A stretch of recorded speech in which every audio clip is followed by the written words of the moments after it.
Julian Cereceda was Area Director of the Year, District 71, 2019-2020. He is also a distinguished Toastmaster. He has used Zoom for 3 years now and recently has visited his 77th online Toastmasters Club. In all this time, he has seen many presentations and presenters. On this workshop, you will learn how to look professional on camera. Have you checked your audio, Julian? All good. Good. Have you pinned the timer? I did. Thank you very much. And the title of Julian's speech, are you ready? Fantastic. Smile and action. Welcome, Julian Cereceda.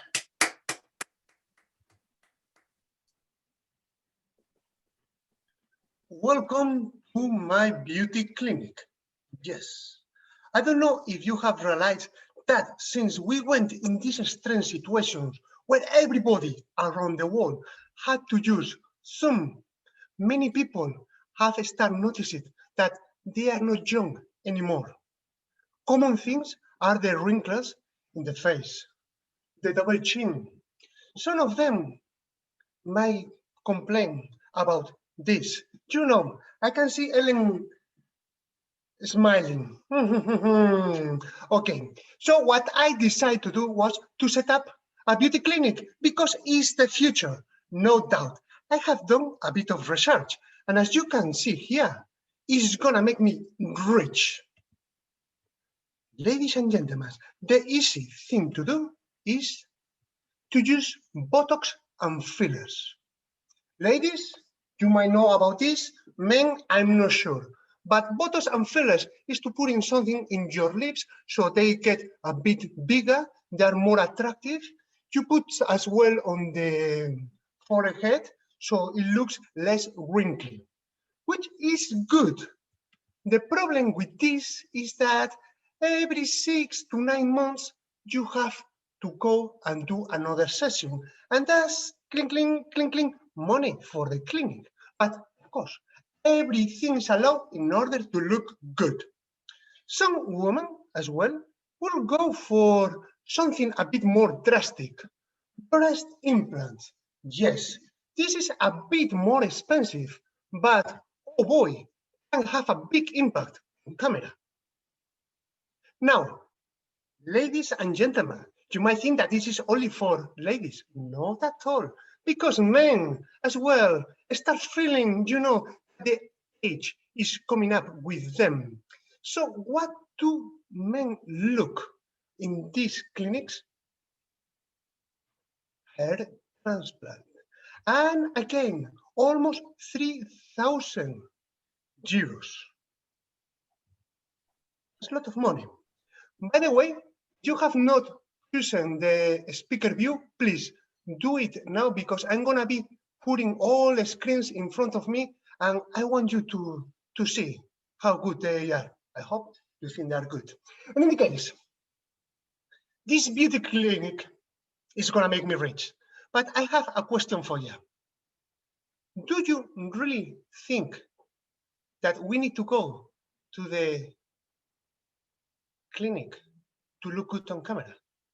Of course, we can go and we will look good on camera.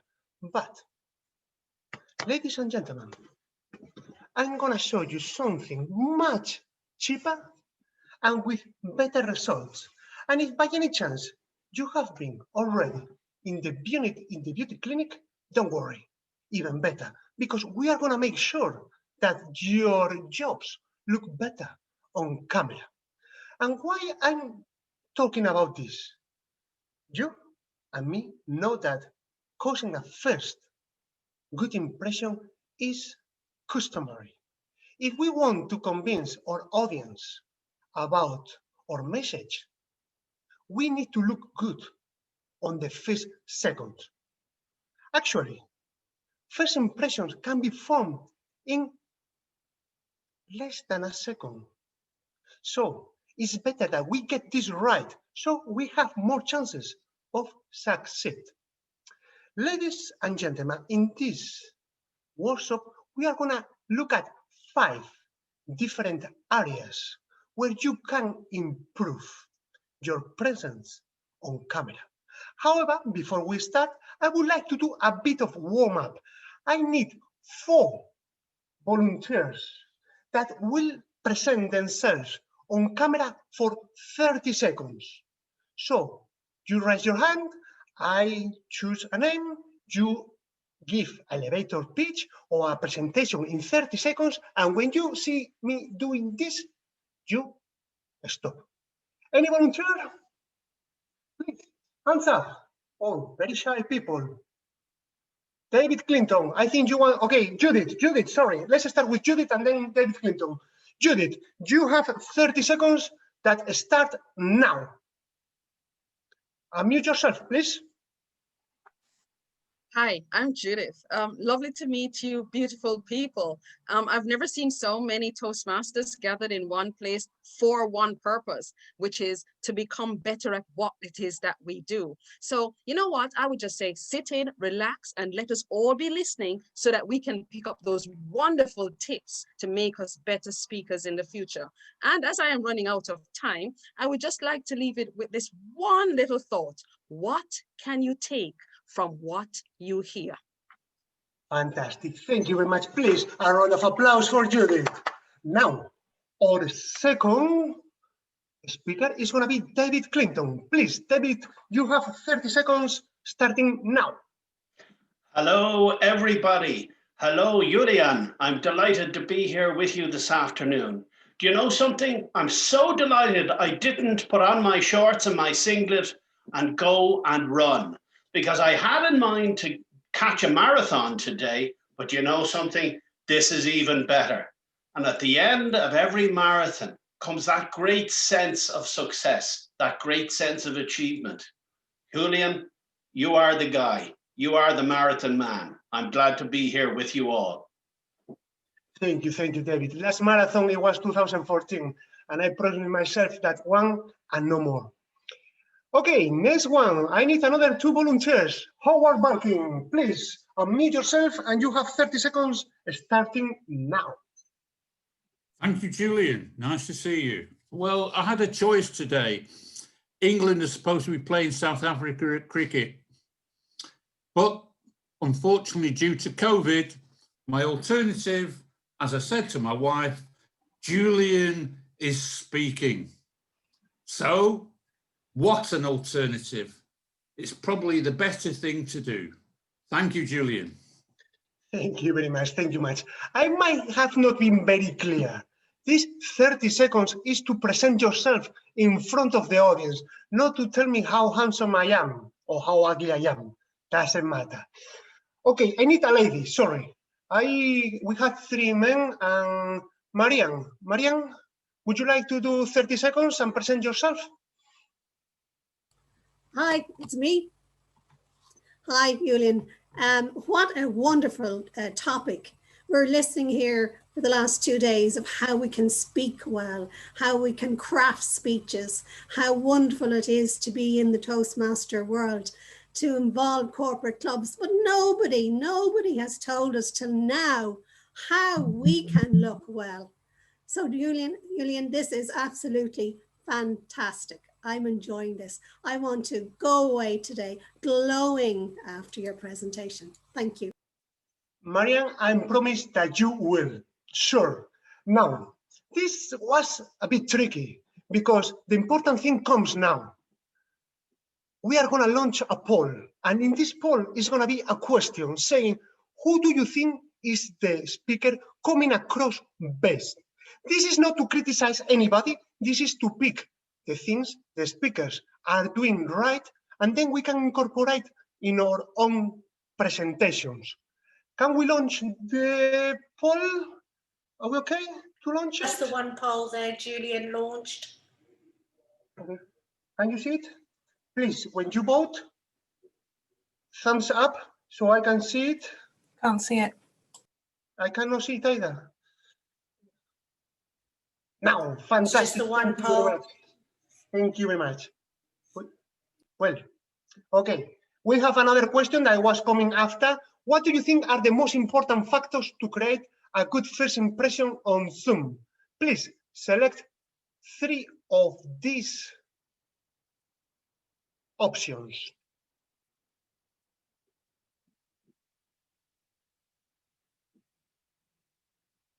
And when you do it, please thumbs up so I can see you, and then we can carry on.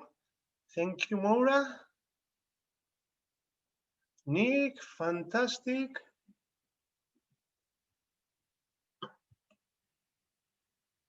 Okay, have we finished? Have we finished? Okay, Still fantastic. coming in. And still coming in. Okay, come on. 2 more seconds. 1 second. Go. You can close the poll. Thank you much, Dina. Fantastic. Now, if you write into my inbox, who do you think come across best?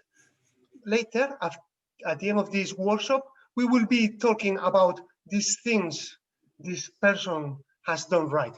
So please write in private to me. And we are gonna carry on this workshop. We are gonna see 5 different areas you have to look at when you want to present on Zoom. First of all, it's gonna be the framing. What is the framing? The framing is this area captured by the camera.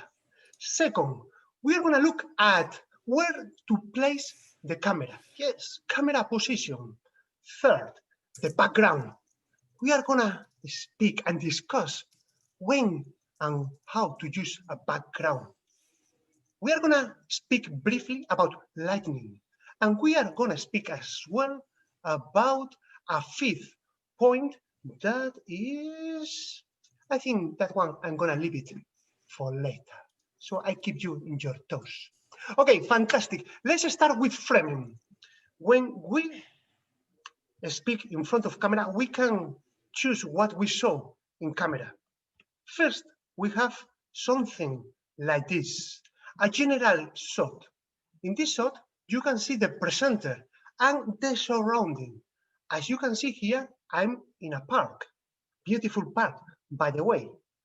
But do you think this is a very useful shot for Zoom? No, unless you are doing hybrid sessions. You know, hybrid sessions where you have part of the audience in the room and part of the audience outside following the meeting through Zoom. For these people following the meeting through Zoom, they need to have an idea of what's going on there. And this general shot is ideal for this kind of situations. Apart from that, I don't think it's very useful, to be honest. Then we have the full shot. The full shot shows you from the head to the toes. And this is ideal for those speakers who are very physical, like myself. However, when you show the whole body, you cannot see those little jobs you have done in your face, can you? So if you have any job in your face, remember, get closer to the camera. Another shot is the cowboy shot. And this is the shot used in the Westerns when they were going to shoot to the others, no? The duels. This is popular in American cinema, in the cowboys films. And this is as well a shot that you can use if you are a very physical presenter and if you are presenting standing up. If you are standing down or sitting down, this is not a shot you can use, absolutely. Another similar shot is the medium shot, which goes from the top of your head to your hips. And this as well is ideal for those presenters who are very physical, who move a lot the hands. Only thing here is be careful where to place the camera. Do not put it very low, but we will speak about that a bit later. This shot is good as well if we are very ugly, like me. I give some distance to the camera so people cannot appreciate how ugly I am. So, if you are very ugly, as I am, give yourself some distance. If you are very confident and you think you are handsome or beautiful, get closer to the camera. The next shot we are gonna see is the medium close-up. And ladies and gentlemen, this is my favorite. As you can see, from the head to the chest, if you are a lady and you have a job, you don't need to show off. You use this shot and everybody will notice it. Also, this shot is ideal because it allows you to move. The hands and the arms are in the screen. And you can use it either when you are standing up or sitting down. This is a very powerful shot, and to be honest, is my favorite. Now, what many people use is the close-up shot. And this is this one. When we speak, we talk, but maybe when we put our hands up, our hands are outside the frame, which is not bad. It builds connection with the audience. But if you speak for a long time in this position, it can get a bit boring, especially if you don't use vocal variety. Some people, do you know? Well, actually, I have to say that if you have any job in your face, go for this because it's a killer, I can tell you. And some people will even go further and use extreme close-up shot. This one is beautiful to show your new lips. For instance, okay, how often do we need to use this extreme close-up? I'm not against it, absolutely not. And I think it could be a very powerful tool to attract attention from everybody. But don't overabuse it. Otherwise, you are gonna be, very close to the audience, and the audience say, come on, give me room. And again, if you are very ugly, like I am, please keep the distance with the camera. And just that's what we have seen so far. We have seen different shots we can use in our presentations. Depending what your objectives are, use one or another, or even better, make your presentation more interesting and combine several of them. We are going to move now to the second part of the speech, the workshop, and it's where is the camera. In this screen, you can see three presenters. I would like you to show me with your fingers, 1, 2, or 3, who of these three gentlemen you think have the best impression on camera. If you think it's the one on the left, please show one finger to the camera. If you think it's the one in the middle, please show 2 fingers to the camera.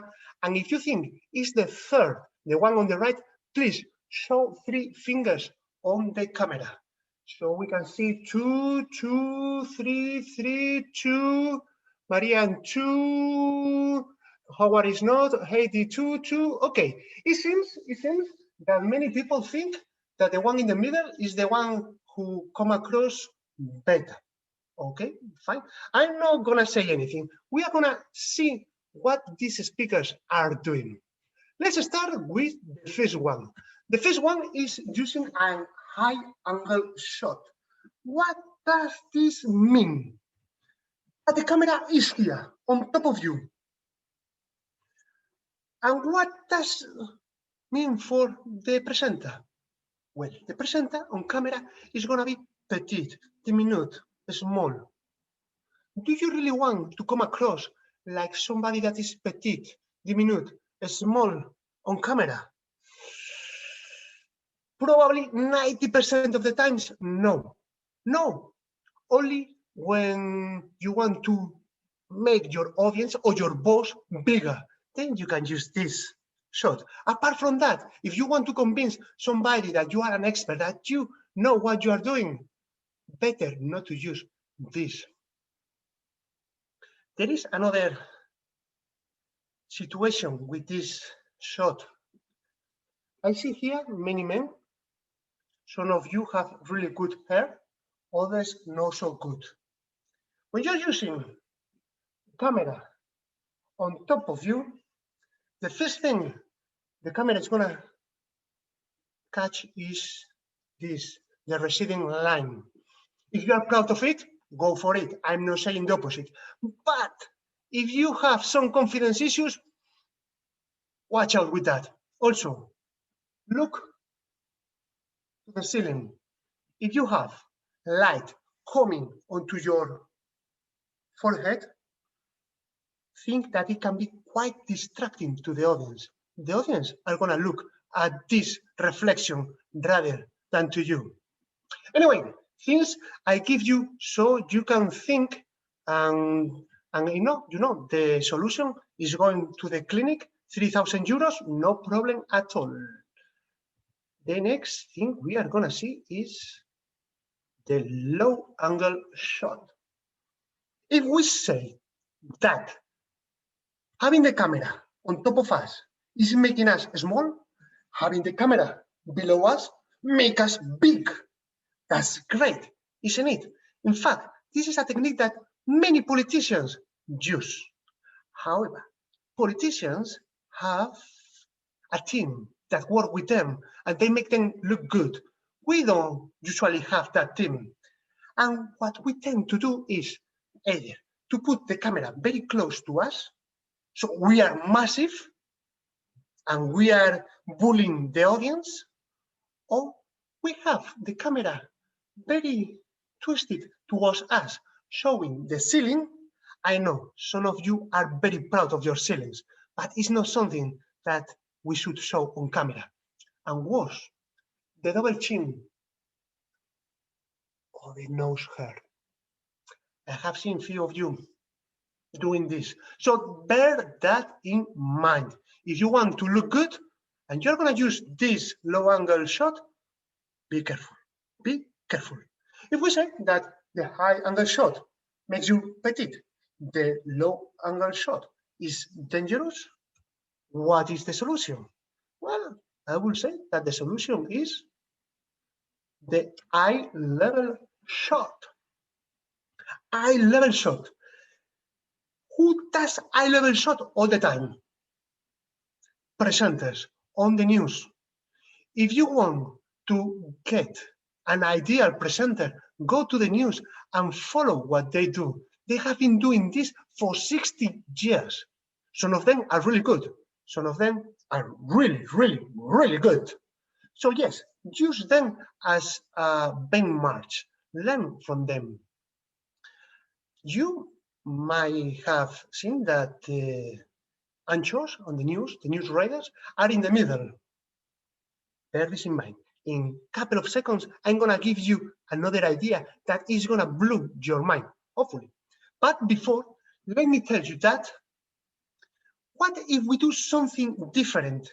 I mean, we have the eye level shot, or angle, which is good, makes us be at the same height than the audience. What if we twist the camera and put it a bit lower to the chin or to the neck, depending on the distance? This is very subtle, but the result is incredible. Why? Because the audience is slightly below you. What that means is that you are getting that low angle benefit than being important, being the expert, being the person who knows.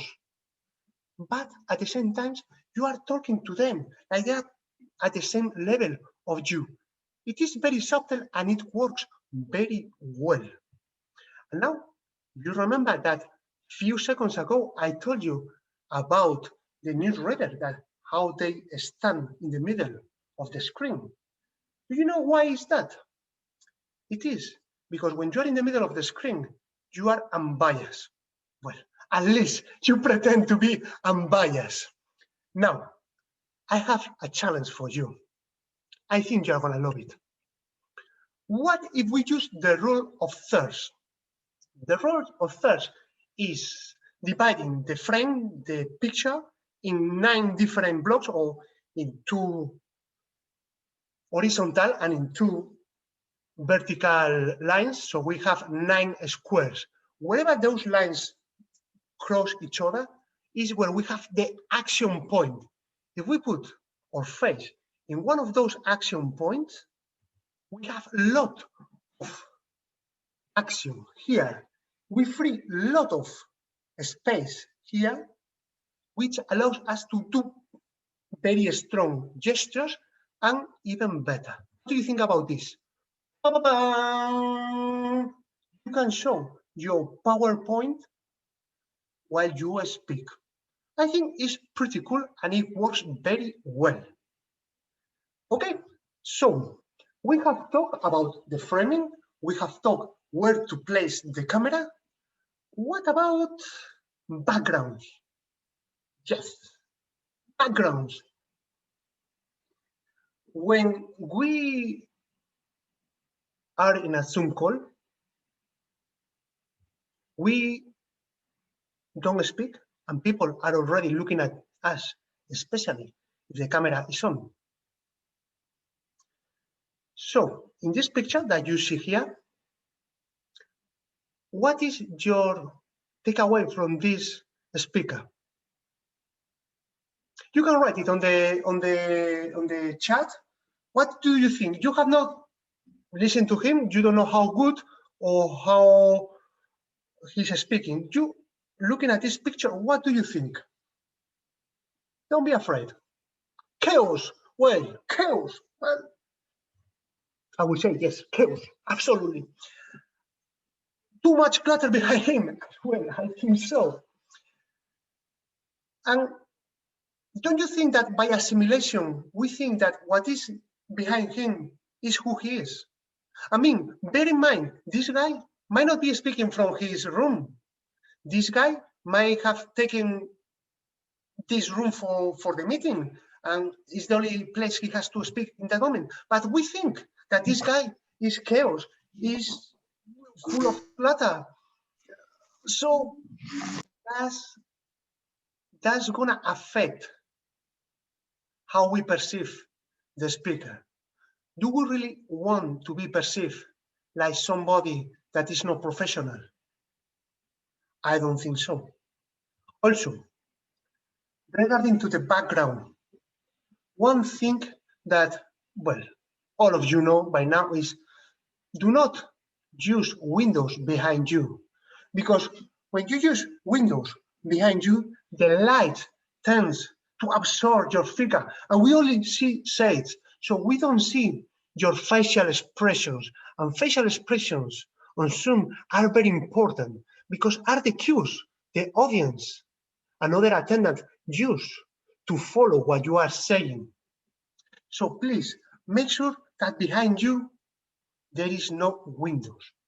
And also, you know, because I can see some of you have virtual backgrounds. Those are nice, isn't it? Virtual backgrounds. Shall we use it or not? Yes, of course. If they are related to our speech.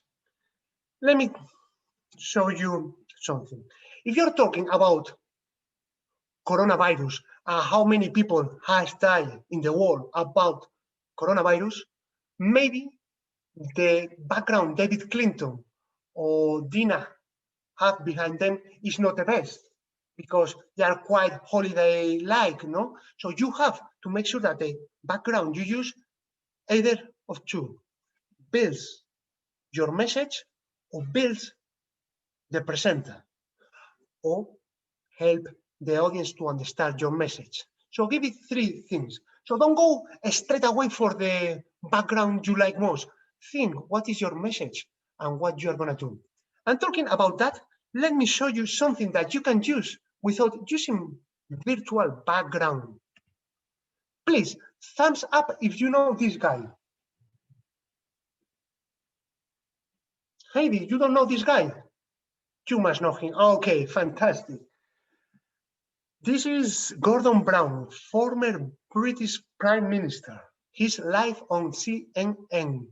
And what do you say behind him? A wonderful collection of books. I don't know if he has read all of them or not, but what it transpires is that this guy knows what he's talking about. I don't know if the books are related to what he's talking about, but that's the first impression I get. Problem with this is that how many books are there? Lots, plenty of them. And if you are like me, you're going to be looking to see what Gordon Brown read. And that's not a problem, but it's going to distract from the presenter and the messenger. And even worse, what happened if Gordon Brown has Mein Kampf, Adolf Hitler, on his bookshelf? What are we going to think about him? James is laughing. Do you have Adolf Hitler in your bookshelf? I hope not. Anyway. Yeah, that happens. People look and then they say, oh, you shouldn't have that in your bookshelf. And they're just making it up. But yeah. There's been here a politician on TV, 2 interviews. One of them, the book behind him, the bookshelves, perfect. The second one, somebody mentioned or let him know that he had Mein Kampf behind him. So what did he do? Rather than remove it, put a puppet or a teddy bear. So, of course, everybody look at the teddy bear. Oh, that's Adolf Hitler. And the reputation of this politician is crushed. Doesn't mean that he believes in what Adolf Hitler is saying, but we tend to associate that what he reads is what he is. Okay, so be careful what you read and what you show to the audience. Now, let's move to something that is probably very personal. It's difficult to get right. This guy here, I'm pretty sure none of you know. I don't know him either. But it seems that is the Minister of Development, the Spanish Minister of Development and Transport and global warming, and these things they have. What do you see in this screen? I mean, he has a suit, he looks very professional, he has a bookshelf with the Spanish law behind him, he even has a tree or a plant to show the credentials, green credentials. But don't you have the feeling that the lighting is a bit off? A lot of shades behind him. To me, personally, he's the minister. He should look better on camera. If only that minister is too good look on camera. We are not so lucky that we have people who advise us how to look good on camera. So with the lighting, make sure that you check beforehand. Here is difficult because all of us have different setups. You see this one, you can see here is a wall, a blue wall. Do you know how long it took me to find out that this was the best setup for me? 1 year. I have been broadcasting from all parts of my house, but the toilet. Seriously. At the end, I go for something simple, something that doesn't distract the audience of what I'm trying to say. Lights can distract as well what you say. And if you have very bad lighting, you are going to see eye bag, double chin, and doesn't look good. Also, when you use the virtual background, watch out with the lights as well, because as you know, when you move, there are a lot of shades, or even worse, you melt with the background. And it all depends what is the kind of presentation you are doing and what are your objectives. But to me, if you want to look professional, if you want to sell me an insurance policy, I start gonna look at you at these details. But that's me. Okay, let's go with something. Is the fifth one. This is not first impression, but can ruin a first impression. is the audio. Yes, audio. Did you know that there are papers where they look at this, how the presenter is perceived depending of the background noise? And when we have background noise, the presenters are perceived like less knowledgeable.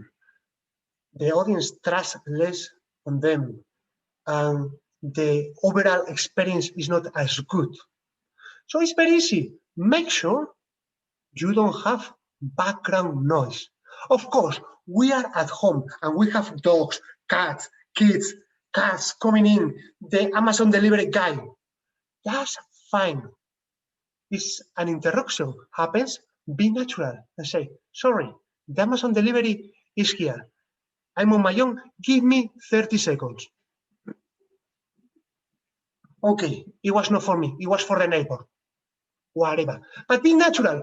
Or I don't know if you have seen on BBC recently, well, a couple of months ago, where a kid stormed in daddy's office, and the presenter, the anchor, started talking with the kid, and the kid was, oh, so I'm on TV. Be natural. I mean, that's how we build connections as well. We show who we are. And if we have a kid that is interrupting, bring him into the conversation. Look, these are Toastmasters. I will show you in this moment mine, but he's sleeping, so no, don't want to get him up. So that's the idea. Be natural and make sure that your sound is good. To do that, you can use a microphone, a headset. You will have to figure out what works best for you. All right, at the beginning of this meeting, we did a bit of we did a questionnaire, and we asked you what did you think were the 3 most important aspects to cause a good impression on camera. Dina, can you share with us what the people thought? All right, quality of your sound, 72%. Message you conveying, good. Green screen, okay, I get that. Camera position 44 is the 3rd one, the lighting. Okay, let me talk about quality of your sound. The quality of your sound, as you say, is important, not to ruin your first impression. Think that when you're in Zoom, the video is king. Before you speak, people are gonna be looking at you. If you look bad, whatever you have to say is gonna be taken in a different way. However, if you have a really good impression and very bad sound, that first good impression is gonna be trash. I hope this workshop has given you some ideas to think about. The idea here is think what your audience is seeing through the camera. And now let me see what you wrote here on my chat to see what, okay. Mariam, it seems that you are very popular. Is Mariam? Yes, you are there. Mariam, please tell me why you think the audience here thinks that you have a really good impression, or you cause a really good impression on camera. Tell us what you think your secret is. Well, I'm a bit surprised at that, but I do agree with you, Julian, about the background. If you see my background here, I know people have lovely backgrounds. I think one thing that I have tried to do is, there's 2 things. Smile, you connect with the people. That's number 1. Number 2, your background doesn't have to be all jumping jacks behind you. I think the plain wall really takes away from the distraction. So they're 2 things I think works. What Maria has done is very important. Think about how she's perceived through the camera. I hope that with this workshop, she can incorporate few things there to make her presence better or not. But it is important that every one of you think how you are perceived through the camera. Judith, as well, you are mentioned several times here on the chat. What do you think you are doing good?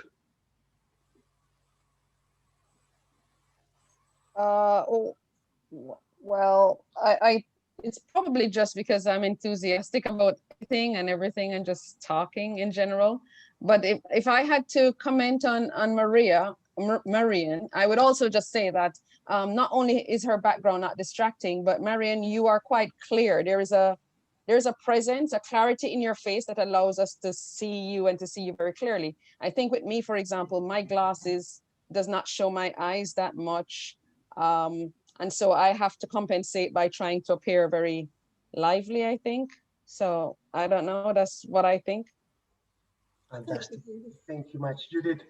James, I would like to ask you a question because you are the only guy I see with a huge collection of books. Have you thought about that, or is the only place you can Zoom? No, I thought about it. It took me, at the beginning of lockdown in March, I knew we were going to be on Zoom a lot, not just in Toastmasters, but Zoom everywhere. And it took me about 6 weeks to work it out, to be honest. I first started off sitting on my sofa with that on the background. And then on a stool, I thought, well, a bit Val Doonican style, but look quite casual. But it wasn't working for me. But when I saw somebody standing, speaking on video, I thought, that's for me. And it just connected with me. And then I tried a few backgrounds, then I realized I had this. And then I had to play with the lighting and sound. The sound was actually the most important thing. I got a little lavalier, they call it, lapel. Because when you're standing, you move around, and I realized I was losing my sound before I had the lapel mic. So you've got to, if you're standing and move around, you've got to have a lapel, else it goes. The sound is actually the most important thing. Thank you, James. Regarding to lapel mics, it might work for James, it might not work for other people. I tried lapels and all my feet got stuck in the wires, and the last thing you want to do is to fall when you are live on Zoom. Tosin, what have you learned on this workshop? What if you have learned something? If not, that's fine, you can say it as well. What do you think you can incorporate into your next presentation? For me, I think when I thought about all you said about camera angle, there's so many things that I need to, of course, play with, but be sure that I'm coming across the right way. I moved to this side of the room because I was trying to follow the rule of thirds and just to see how it would come across. And I don't think I mind really so much. Other times I've put down my clock, taken things out, the tree behind me, and just done all sorts of things. But I'm just testing this out to see if this works, and I think I like it. And I'll probably play around with backgrounds a lot more. Thank you. No problem. I've been in a lot of situations where I make a fool of myself, and I put this small presentation so people can avoid that.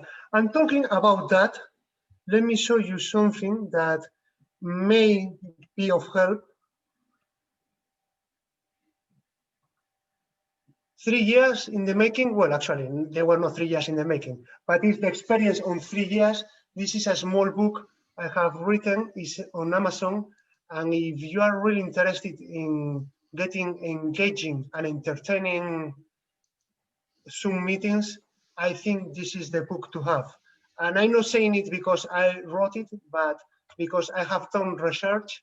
I have seen all the Zoom manuals and books that they are available on Amazon. And honestly, I think this is the best one. It's the book I wish I would have read when I started using Zoom. Okay, now that I have said that, I don't know if I have time for something else. Evelyn, I'm still on time because I'm. Julian, if you want to ask one more question. Sure. Okay. The main point here is very easy. Please think how you come across on camera. Make sure that the framing is the one you are comfortable and portrays what you want to show. Make sure that the angle of your camera is the ideal, the right one for you. And as you know, if you want to show your new hair implants, choose the high angle shot. Think about your background and that you don't have anything that is compromising, something that can make you look bad, the lighting and the sound. And if someone else wants to add something else, look, Sarinka.